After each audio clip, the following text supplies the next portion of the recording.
함께 이 시간 하나님 앞에 예배하는 것, 이것이 얼마나 또 감사한 일인 줄 모릅니다. 오늘 여호와 이레의 복을 누립시다 하는 제목으로 하나님 말씀을 함께 나누기를 원합니다. 우리가 믿음의 사람으로 살아가면서 나름대로 신앙생활을 잘 한다고 하지만 또 우리의 삶에 여러 가지 문제가 있습니다. 문제에 부딪히기도 하죠. 그런데 그 문제 가운데서 어떤 경우에는 해답을 찾기가 쉽지도 않을 때가 있습니다. 그러나 중요한 것은 그 일을 하나님께서 기뻐하시는 일인가 생각하면서 그 어려움을 극복할 수가 있어야 되는 것이죠. 때로는 우리에게 가장 소중한 것, 그것을 내어놓아야 할 때도 있습니다. 그때에 그 사람의 믿음의 진면목이 드러나기도 하는 것이죠. 또 한편으로 우리가 최선을 다한다고 하지만 우리의 고집과 자기 생각에 갇혀서 그런 일을 하는 경우도 있고, 또 은연 자기도 자기의 자랑을 위해서 이런 일을 하는가 하는 것을 돌아볼 수가 있어야 돼요. 자기를 점검할 수가 있어야 되고, 그것이 잘못되었을 경우에는 회개할 수가 있어야 되는 거예요. 하나님 앞에 자기의 부족함을 내놓고 기도할 수가 있어야 되는 것입니다. 그때 하나님께서 우리를 만지셔서 더 믿음의 사람으로 살아갈 수 있도록 하시는 것입니다. 오늘 읽진 않았습니다마는 창세기 22장을 시작하면서 하나님께서는 아브라함을 부르셨습니다. 22장 1절에 보면 그 일 후에 하나님이 아브라함을 시험하시려고 그를 부르시되 아브라함아 하시니 그가 이르되 내가 여기 있나이다, 이렇게 말씀합니다. 그 일 후에 이제 이삭을 놓고 이제 참 돈독한 그러한 가정이 되었다, 이렇게 믿고 있는 때로부터 한 거의 20년 가까이 흐른 이러한 시점이에요. 그러니까 아브라함의 가정이 가장 또 화평해 보이고 또 순조로워 보이는 이런 때인 것이죠. 근데 하나님께서 아브라함을 시험하시려고 그를 부르셨다, 이렇게 말씀하고 있지 않습니까? 근데 우리가 하나님이 아브라함을 시험하시려고 하는 이 말씀에서 상당히 좀 부담을 가집니다. 왜 그러냐 하면은 우리가 잘 아는 신약 성경 야고보 1장 13절에 보면 이런 구절이 있습니다. 사람이 시험을 받을 때에 내가 하나님께 시험을 받는다 하지 말지니 하나님은 악에게 시험을 받지도 아니하시고 친히 아무도 시험하지 아니하시느니라, 이렇게 기록하고 있죠. 하나님께서는 친히 아무도 시험하지 않으신다, 이렇게 말씀하시거든요. 근데 오늘 우리가 본문에서는 하나님께서 아브라함을 시험하시려고 그를 부르셨거든요. 사실 이런 것들은 우리가 전제하는 그러한 어떤 것을 가지고 있어야 되는데, 그게 무엇이냐면 하나님께서는 우리를 시험하실 필요가 없습니다. 왜 그렇습니까? 하나님은 우리의 모든 것을 알고 계세요. 그리고 어떻게 행동할지 우리의 미래도 다 알고 계시잖아요. 근데 하나님께서 시험하실 필요가 없죠. 근데 오늘 이 본문은 그러니까 어떻게 보면 우리에게 준 거예요. 우리에게 주신 숙제이기도 한 거죠. 그리고 아브라함을 시험하신다 하는 것은 어떤 인간적인 방법으로 표현한 이 문학적 기법이라 이렇게 볼 수도 있습니다. 그러니까 사람이 살아가면서 잘 이해하도록 이렇게 성경이 기록한 본문일 수 있다는 거예요. 하나님이 아브라함을 시험하시고 그가 기꺼이 이삭을 하나님의 제단에 번제로 드리려고 하는 것을 보고서 또 하나님께서 내가 이제야 내 믿음을 알았다, 그런 말씀도 있어요. 그것은 사람의 그 생각의 범위에서 본 것이죠. 하나님은 사실은 이미 다 알고 계십니다. 알고 계시니까 하나님께서 순양을 미리 준비하신 거 아니겠습니까? 그리고 또한 하나님께서는 이 인신제사를 가정하게 여기시는 거예요. 인신제사라는 것은 사람을 불에 태워 이제 제사를 드리는, 사실은 옛날에는 그런 경우가 많았거든요. 구체적으로 보면 성경에서 보면 레위기 18장 21절에 보면 너는 결단코 자녀를 몰렉에게 주어 불로 통과하게 하므로 내 하나님의 이름을 욕되게 하지 말라. 그러니까 사람을 불에 태워 죽이는 것은 하나님 이름을 욕되게 하는 것이라 하나님이 이렇게 말씀하시잖아요. 그러니까 하나님께서 결코 그 아브라함이 그 아들 이삭을 죽여서 번제로 드리는 것을 원하지 않으신 거예요. 근데 그렇게 아브라함에게 하라고 말씀하셨거든. 사실은 우리에게는 하나님께서 이렇게 우리의 믿음을 돈독하게 하기 위해서, 사실은 아브라함을 시험한다기보다도 아브라함의 믿음을 높여주기 위해서 그런 거고, 아브라함에게 복을 주시기 위해서 그런 거거든. 그러니까 때로는 사탄이 우리를 시험하는 경우도 있습니다. 이 사탄의 시험 우리가 유혹이라 이러거든요. 그러나 종국적으로 보면 그 사탄의 시험조차도 하나님이 허락하신 것이기 때문에 그 모든 우리에게 일어나는 시험, 어떻게 보면 문제죠. 모든 문제는 사실은 하나님이 우리를 복주기 위해서 하시는 그러한 일들이다. 우리가 이렇게 분명히 생각해야 하는 것이죠. 그 과정을 통과해서 우리가 더 믿음에 굳건하게 서기 위한 것이고, 또한 하나님께서는 야고보에게 말씀하신 것처럼 그 어떤 시험도 능히 견딜 수 있는 힘을 우리에게 이미 주셨어요. 하나님을 더욱 의지하게 하는 겁니다. 그러므로 모든 시험은 결국은 우리를 복주시기 위한 하나님의 방편이에요. 그런 어려움을 당하거나 문제를 당할 때는 우리는 막 정신이 없어요. 하나님을 원망하려고 하는 때도 있습니다. 그러나 그 모든 상황이 지나서 보면 다 하나님께서 우리를 복주시게 하신 것이라 이렇게 생각하시면 돼요. 그렇게 믿어야 하는 거예요. 그렇게 믿으시길 바랍니다. 지금 우리의 삶에 어떤 문제가 있습니까? 한번 생각해 보십시오. 나에게 이런 문제가 있는데 그 문제를 통해서 하나님께서 우리에게 복주시려고 하시는 것인 것을 알아야 됩니다. 유명한 전도자인 빌리 그레이엄 목사님, 저번 주에 이 빌리 그레이엄 목사님에 대해서 이야기를 했는데, 소돔과 고모라 사건을 통해서 빌리 그레이엄 목사님은 지금 뉴욕이 그 옛날에 소돔과 고모라보다 더 타락한 것이 분명한데, 공의의 하나님께서 그 소돔과 고모라를 심판하셨다면 이 뉴욕을 하나님께서 가만두시겠는가, 그런 말씀도 하셨거든. 이분이 뭐 돌아간 지가 몇 년 됐습니다만은 하여튼 대단한 전도자였죠. 우리나라도 오셔서 여의도 광장에서 하여튼 한국 교회 이 부흥에 가장 어떤 그런 힘을 실어준 그러한 목사님이기도 한 건데, 어느 날 기자가 물었습니다. 목사님, 이 세상의 미래, 장차의 역사에 대해서는 목사님께서 말씀을 많이 하시는데 정작 목사님 이 자신의 미래에 대해서는 어느 정도 예견하고 있습니까? 이렇게 물었습니다. 상당히 곤란한 질문이죠. 여기에 대해서 빌리 그레이엄 목사님이 이렇게 말했습니다. 나는 나의 미래는 결코 알 수가 없다. 그러나 내가 분명히 아는 것은 나의 미래를 책임지고 계시는 분이 하나님이시다. 이것은 알고 있다는 거예요. 그리고 하나님께서 나에게 복 주시고 또 나를 바르게 인도하실 것은 내가 분명히 믿는다. 이렇게 말했습니다. 우리를 사랑하시는 하나님이 우리의 미래를 다 알고 계시고 또 다 준비하고 계신다 하는 것입니다. 우리 이것을 믿어야 하는 거예요. 오늘 본문에서 보면 아브라함 하나님 명령에 따라서 그 아들 이삭을 데리고 모리아 산으로 올라가고 있습니다. 우리가 이미 너무나 잘 아는 오늘 본문 내용이죠. 그러나 아브라함이 3일 길을 걸어서 모리아 산으로 올라가고 있습니다만은 그 아들의 미래를 알 수가 없습니다. 하나님께서 그 아들을 하여튼 불태워 번제로 드리라 그랬는데 이 아들의 미래가 어떻게 될지 자기는 전혀 알 수가 없었어요. 그러나 중요한 것은 하나님께서 반드시 살려주실 것이다. 왜 그러냐 하면 하나님께서 약속을 하셨거든. 그리고 그 이름도 분명히 말씀하셨잖아요. 이삭이라고. 그 이삭을 통해서 네 씨가 복을 받을 것이다 말씀하셨거든. 그것은 믿었어요. 그러나 어떻게 하나님께서 자기 아들을 살려주실지, 그 아들의 미래가 어떻게 될는지는 알 수가 없었던 것이죠. 그리고 그 아들이 볼 때도 이상하지 않습니까?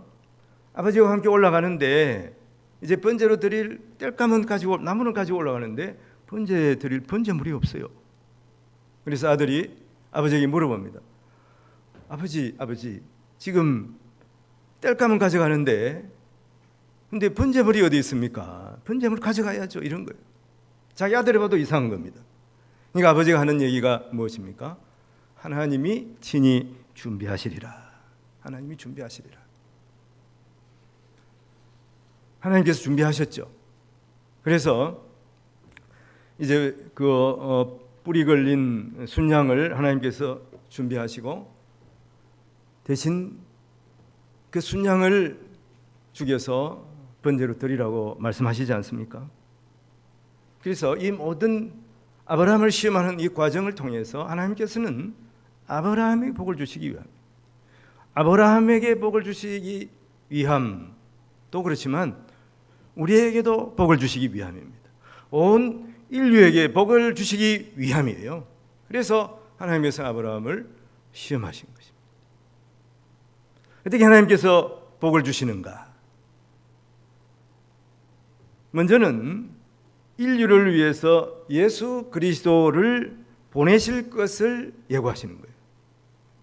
오늘 13절 말씀에 이런 말씀이 있습니다. 창세기 22장 13절입니다.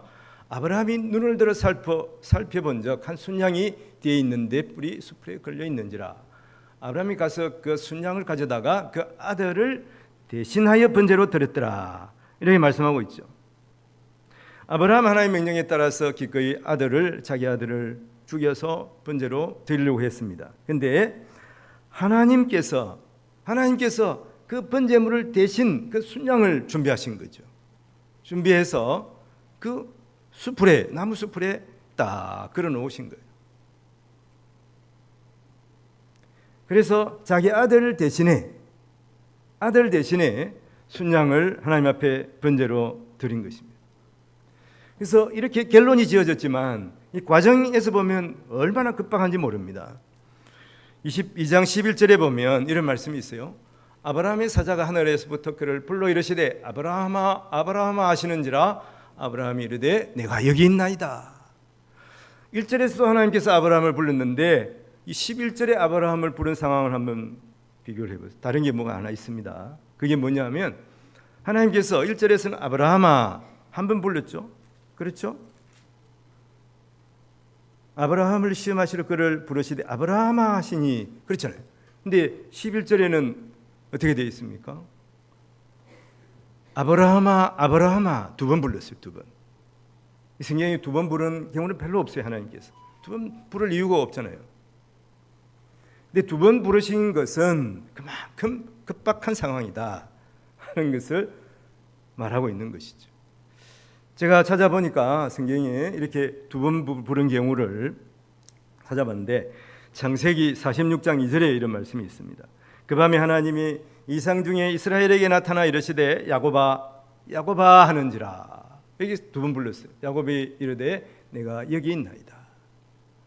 야곱이 천신만고 끝에 자기 아들 사랑하는 아들 요셉이 애굽에 살고 있는 거 알았어요. 이제 애굽에 내려가자는 거예요. 근데 야곱은 아다시피 그 전에 자기 선조들의 상황을 알잖아요. 그 하나님께서 사실은 여기를 떠나지 말라고 한 것 같아 보이잖아요. 애굽에는 다시 내려가지 말라 그러신 것 같아요. 그래서 망설이고 있는데 하나님께서 내가 다 준비했으니까 야곱아 너는 애굽으로 가라 이렇게 말씀하시는 거예요. 그리고 또 한 구절 보니까 출애굽기 3장 4절에 보면 이런 말씀이 있습니다. 3절 여호와께서 그가 보려고 돌이켜오는 것을 보신지라 하나님이 떨기 나무 가운데에서 그를 불러 이르시되 모세야 모세야 하시니 그가 이르되 내가 여기 있나이다. 이 상황은 이제 모세가 하나님을 만날 때 타지 않는 떨기나무 사이에서 자기를 부르시는 하나님의 음성을 들어요. 그것이 어떻게 된 건가 도대체. 그때 하나님께서 모세야 모세야 이렇게 부르시는 거예요. 나중에 어떻게 됩니까? 모세가 나는 부족하고 연약해서 나는 이스라엘 백성들을 지도할 능력이 없습니다. 다른 사람을 택하소서. 결국 하나님께서 이 모세를 택하셔서 이스라엘 백성들을 이끌고 가나안으로 들어가게 하시는 것. 물론 가나안 들어가는 그 마지막 순간은 여호수아가 맞습니다만은 40년 동안 사막에서 하나님께서 훈련하시는 그 과정 가운데 있었던 우리가 알고 있습니다. 이 두 상황이 뭡니까? 하나님께서 급박한 상황에서 반전의 그러한 중요한 고비에서 하나님께서 그를 찾고 계시는 거예요. 그리고 하나님께서 이 모든 상황을 다 아시고 사실은 야곱의 앞길도 하나님께서 준비하시고 이 모세의 앞길도 하나님께서 준비하신 거예요. 오늘 본문에서 이 아브라함이 자기 아들을 죽여서라도 하나님 말씀에 순종하겠다고 하는 그 마음을 하나님께서 보시고 급하게 하나님께서 아브라함을 부르시는 거예요. 아브라함아, 아브라함아. 그렇습니다. 하나님께서 우리를 그때 부르시는 거예요. 왜 그렇습니까? 하나님께서 모든 것을 예비해 놓았어요. 근심, 걱정 가운데 살아갈지라도 하나님께서 우리의 앞길을 예비해 놓았다면 우리가 근심할 이유가 없는 것입니다. 우리의 인생 여정 하나님에 맡기시기를 바랍니다. 하나님께서 우리의 모든 것을 아시고 숲을 가운데에서 아브라함과 이삭을 위해서 순양을 준비하신 하나님께서 우리를 위해서 모든 것을 준비해 놓고 계시는 것이죠. 오늘 22장 14절에 보면 아브라함이 그 땅 이름을 여호와 이레라 하였으므로 오늘날까지 사람들이 이르기를 여호와의 산에서 준비되리라 하더라. 여호와 이레 하나님이 준비하셨다 하는 말이지만 한편은 보면 이레 하는 이 이레의 말은 보신다 하는 거예요. 하나님께서 다 보시고 하나님께서 그냥 보고 계시는 것만 아니에요. 하나님이 다 준비해 놓으셨다. 하나님의 뜻을 드러내 보이신다 하는 것입니다. 하나님 보시고 문제를 해결해 주신다는 믿음의 고백입니다. 그러므로 성도들은 인생 삶에 있어서도 하나님이 우리의 상황을 다 알고 계세요. 억울한 상황이 있습니까? 하나님이 다 알고 계세요. 문제가 있습니까? 하나님이 다 보고 계시는 거예요. 그리고 하나님께서는 그 일을 해결할 준비를 하고 계십니다. 하나님 말씀에 순종해서 모리아 산에 오르기만 하면 되는 거예요. 그럼 하나님께서 다 예비해 놓으셨습니다. 우리의 삶도 마찬가지. 우리의 모든 것 해결해 주시는 그 하나님이심을 믿고 살아가는 성도들이 되시기를 바랍니다. 그리고 오늘 이 본문에서 중요한 것은 먼저 첫 번째 제목으로 하나님께서 그 아들 예수 그리스도를 우리를 위해서 예비한 것을 말씀해 주시는 거예요. 이것은 인류 역사에 있어서 가장 위대한 예고편이기도 한 것이죠. 아브라함의 아들 이삭 대신에 순양을 번제로 드린 그 바로 제단이 모리아산이에요. 바로 지금 예루살렘 성전이 있는 곳입니다. 그 앞에 언덕이 하나 있는데 그 언덕이 갈보리 언덕이에요. 예수님께서 십자가에 못 박혀 돌아가신 인류 구원을 위해서 자기를 희생하신 그 언덕이에요. 그래서 에베소서 2장 4절 5절 보면 이런 말씀이 있습니다. 긍휼이 풍성하신 하나님이 우리를 사랑하신 그 큰 사랑을 인하여 허물로 죽은 우리를 그리스도와 함께 살리셨고 너희는 은혜로 구원을 받은 것이라. 우리는 어떤 나의 공로가 있어서 하나님 백성 된 것이 아닙니다. 오직 하나님의 은혜로 예수 그리스도 십자가 우리를 대신해서 죽으신 그 공로로 말미암아서 우리는 구원은 하나님의 백성이 된 것이에요. 이 일을 예비하려 하나님께서는 먼저 이 아브라함의 사건을 통해서 우리에게 보여주시고 또한 예수님께서 오심을 예비하는 그 세례 요한을 통해서 우리에게 분명하게 말씀하는 거예요. 세례 요한이 예수님 세례를 받으시기 위해서 오시는 예수님을 보고 뭐라 그럽니까? 세상 죄를 지고 가는 하나님의 어린 양이라는 거예요. 순양. 그 모리아산에서 이삭 대신에 번제를 행한 번제물로 바쳐진 바로 그 순양이라는 거예요. 2000년 전 갈보리에서 우리의 죄를 대신해서 물과 피를 쏟으신 바로 그분 예수 그리스도를 말씀하는 것입니다. 바로 요한계시록에서도 말씀하는데 창세전에 죽임당하기로 예비된 어린 양이라고 증거하고 있는 것이죠. 무천사들이 그 어린 양 보좌 앞에서 그 어린 양을 찬양하는 것입니다.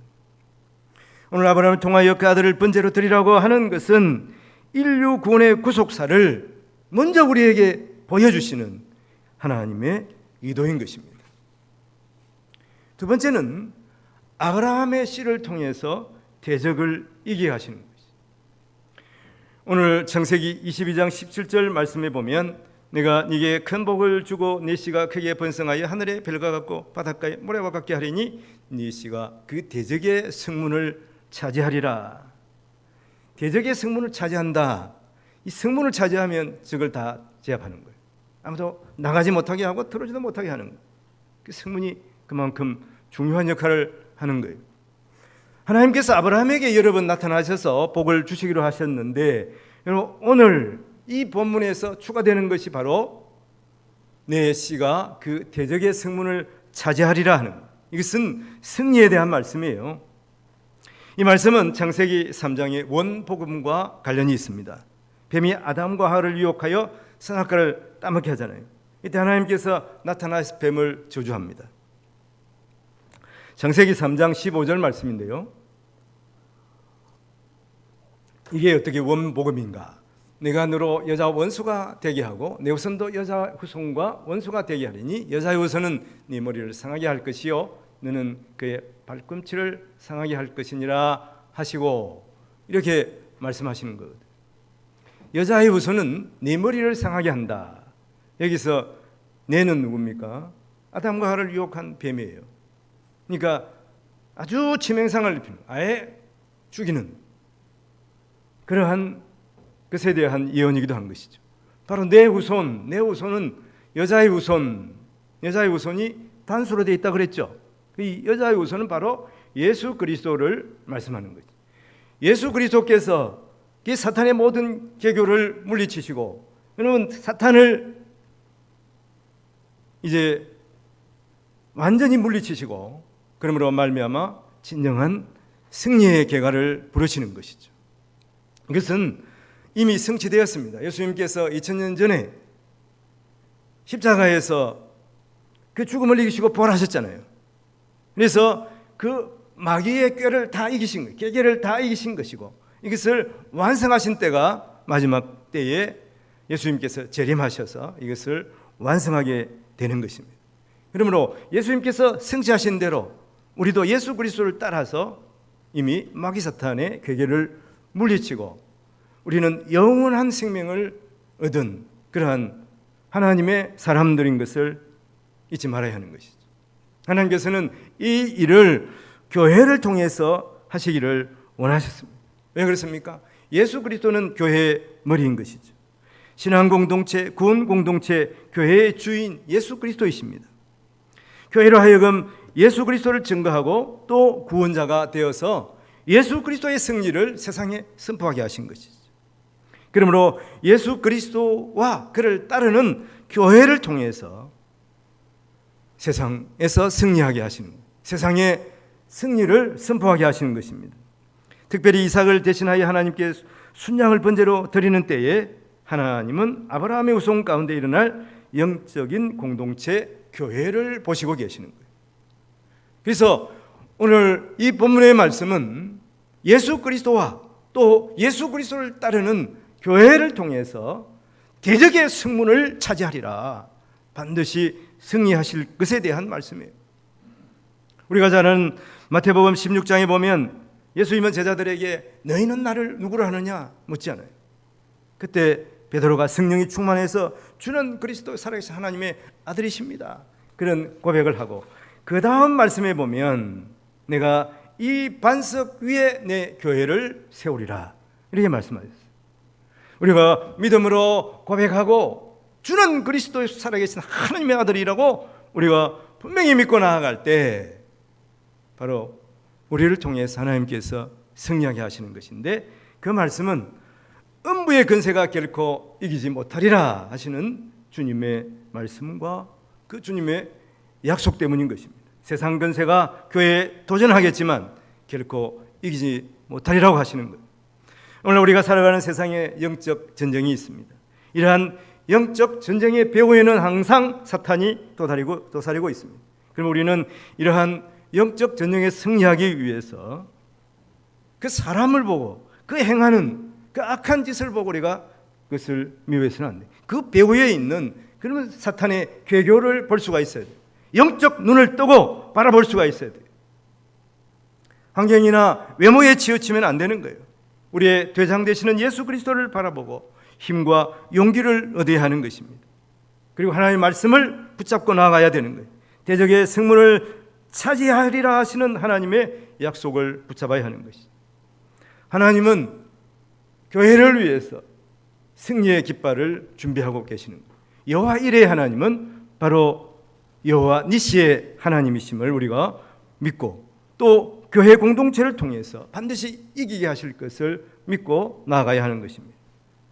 첫 번째는 오늘 이 본문을 통해서 온 세상을 구원하실 예수 그리스도를 보여주시는 것이죠. 예수 그리스도를 선물로 주실 것을 말씀하고 있습니다. 두 번째는 예수 그리스도와 그를 따르는 교회를 통해서 반드시 승리하실 것에 대한 말씀이에요.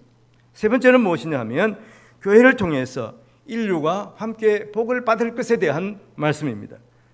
오늘 22장 18절 말씀 보십시오. 18절 말씀에 보면 또 내 시로 말미암아 천하 만민이 복을 받으리니 이는 내가 나의 말을 준행하였음이니라 하셨다 하니라. 네 시로 말미암아 천하 만민이 복을 받는다. 네 시는 바로 예수 그리스도죠. 한편 예수 그리스도를 따르는 교회를 말하는 것이죠.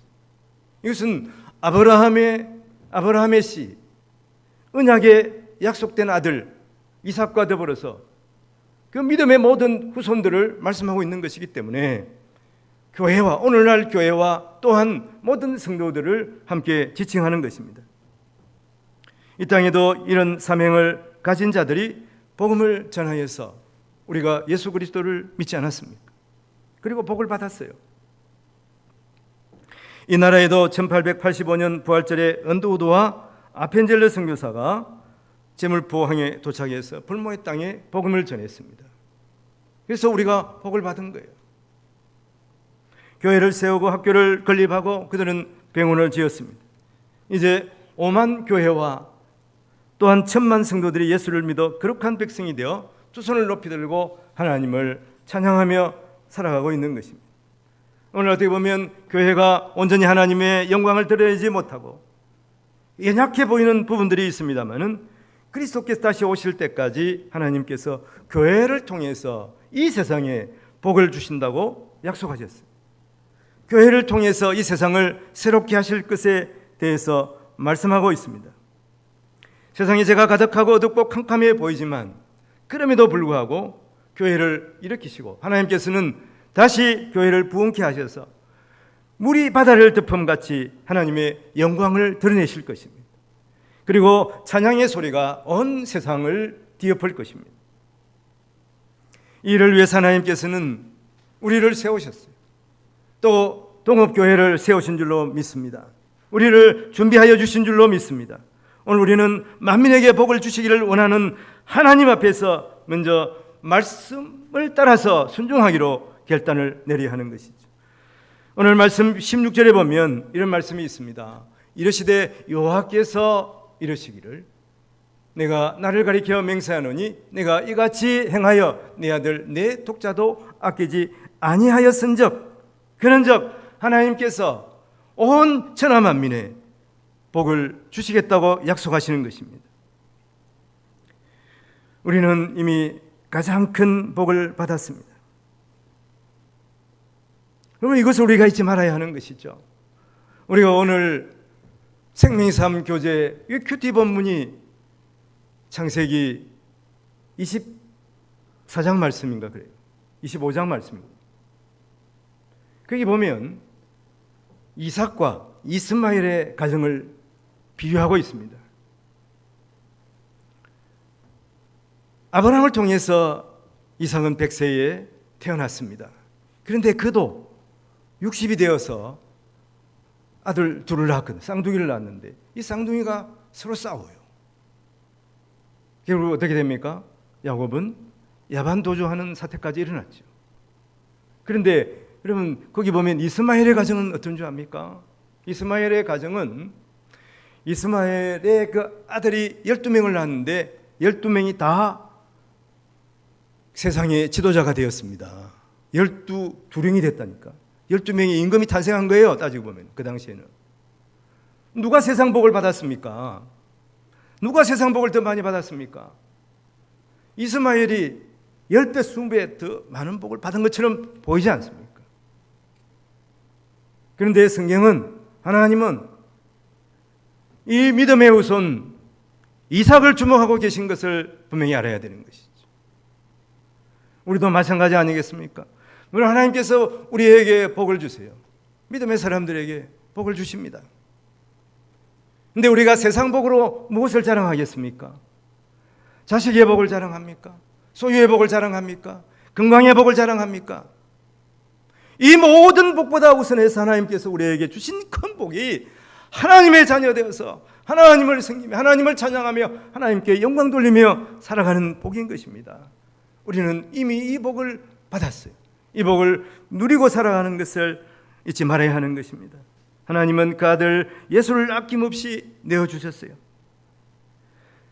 예수 그리스도의 희생과 피 흘림으로 말미암아 우리는 구원의 백성이 되고 새 사람이 되었습니다. 하나님의 자녀가 되었습니다. 우리는 하나님 앞에 빚진 자로 살아가는 것이죠. 항상 하나님 앞에 감사하면서 살아가야 하는 존재인 것입니다. 영국의 C.T. 스터스라고 하는 사람이 있었는데 이분은 맹문가의 아들이었고 크라켓 대표 선수. 우리나라는 크라켓 잘 모르겠습니다만은 저도 이 경기를 한번 본 적이 있는 것 같아요. 말을 타고 가면서 하키 비슷하게 이렇게 하는 거예요. 근데 영국에는 대단한 인기 스포츠인 것이죠. 국가대표 선수였습니다. 그리고 경마장애물 경기 챔피언이기도 했습니다. 그리고 막대한 유산을 받아서 평안한 삶을 살 수 있었습니다. 그러나 그는 중국 선교사로 험난한 길을 갔고 그리고 인도 선교사를 거쳐서 다시 아프리카 선교사의 길을 떠났습니다. 사람들은 이제 그만하면 족하지 않습니까? 라고 말했습니다. 그때 스터드는 이렇게 말합니다. 예수가 하나님의 아들이시고 나의 구원을 위해서 이 땅에 오셔서 피 흘리셨다면, 나를 위해서 죽으셨다면 내가 그분을 위해 바치는 어떤 희생도 결코 지나치지 않습니다. 이런 고백을 하면서 그는 아프리카로 떠났습니다. 하나님께서 우리를 위해 독생자 예수 그리스도를 준비하셨다면, 그리고 그를 준비하셔서 우리를 위해서 물과 피를 쏟으시며 죽으시기까지 희생당하신 것을 우리가 분명하게 믿고 안다면 우리도 주를 위해서 희생할 준비가 되어 있어야 하지 않겠습니까? 반드시 주님께서 큰 복을 주시고 번성케 하시며 대적의 문을 차지하게 하실 것입니다. 준비된 그 한 사람을 통해서 만민에게 복을 주실 것입니다. 우리는 우리의 가정에 또 이 교회에 믿음의 터주 또 대감 그리고 믿음의 그러한 기둥들이 다 되어야 합니다.